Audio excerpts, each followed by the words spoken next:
I'm always getting DMs of people saying, how do I get fans? How do I blow up? How do I make better music? How does this? How does that? What preset? This preset? That preset? Rappers really need to stop making these mistakes. There's no excuses no more. So let's talk. The first mistake that I hate, like I absolutely hate that rappers make, is not dropping music consistently.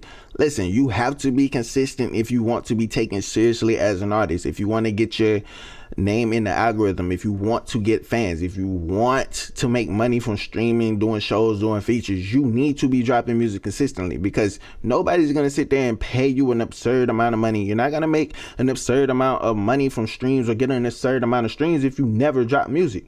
How is that going to work? Right? Like, I'm tired of artists being talented, have potential, and never drop music. Stop being scared of the negative feedback out there. You're gonna get negative feedback no matter what you do. It's probably somebody talking crazy about you right now because you're not even dropping music. So you might as well drop it. People are gonna talk regardless. Second mistake that I hate seeing rappers make all the time is not taking it seriously enough, especially for the people that have talent, that have potential, that can get some motion, that's making good music. Listen, you need to take it seriously. A lot of artists do not take it seriously because they use it as a defense mechanism. That people be like, yo, if I took it seriously, I could be here. I could be like this rapper if I took it seriously. Like, I've literally sat back and watched people try to explain to me if they took music seriously enough, they could be like NBA Youngboy. And I just be like, why won't you take it seriously?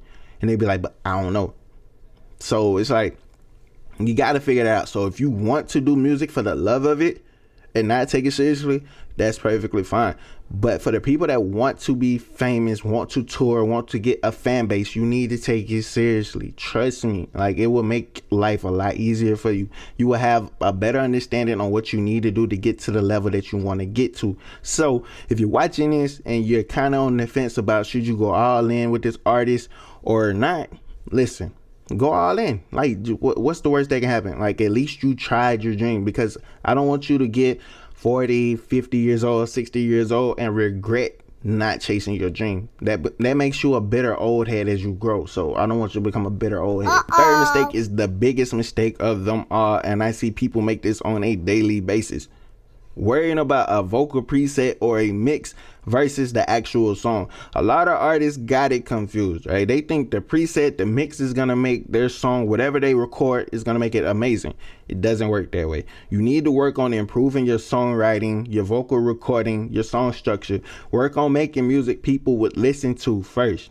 People will listen to a great song if it has a bad mix on it, but people are not gonna listen to a bad song with a good mix on it. That's not gonna happen. Like, trust me, that's not gonna happen. So worrying about how to sound like this artist is not gonna help you. Worrying about a vocal preset from this artist is not gonna help you, especially if you're not putting music out. This goes back to tip number one. If you're not putting the music out, the mix don't even matter. A lot of people will be like, oh, I'm not gonna put music out because of my mix.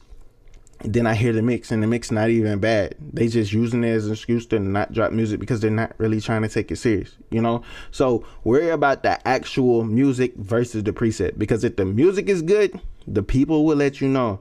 And if you need an engineer, if you put out good quality music, an engineer will come out of nowhere and want to be a part of your team, and that will help you out as an artist. And this mistake right here, I see a lot of artists make this on a daily basis, and it's not using social media as a tool versus just using it as a regular user.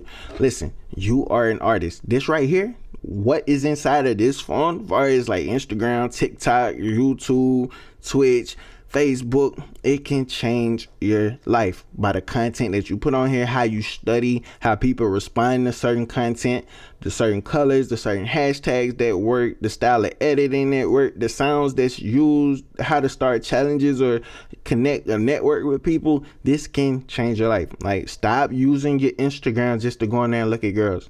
All right, if you're gonna look at girls, you should be DMing girls to see how much it costs for promo, or could you send them some merch of yours? Could you get them to do a review to your song? Something. You need to be using it as a tool. You need to be reaching out to fans, like people that follow you. You need to be DMing them, engaging with them, seeing, like, showing interest in them, and in return, people will show it back to you. You just need to do it genuinely, right? You just need to be putting yourself out there. So I can't tell you exactly what you need to do for everybody to be famous. This is something that you're gonna have to come up with, because Your story is going to be different. Your mindset is going to be different. The message in your music will be different. But understand, you need to be using social media as a tool and not letting it use you. And 99% of artists that's watching this video are probably making this same mistake. And that mistake is not studying the analytics, ignoring the analytics. However you want to put it, you're not paying attention to your analytics. Listen, it's cool to know how many streams that you got on Spotify or Apple Music, but do you know where the streams are coming from? What cities they're coming from? What demographic is listening to it? Do you have more females listening to it? Is it more males listening to it? What is the age range? Is it 13 to 17, 17 to 24? What is the age range? You need to understand that. This is very important, because when it comes to putting together a marketing plan or running ads for your song or your mixtape or your music video, you know what cities to put the song in. You know what demo to target. You can kind of understand what their interests are in this level. From 13 to 17, they're probably in the Fortnite. They're probably in the 2K. They're probably in the Madden. They're probably in the Apex. They're probably...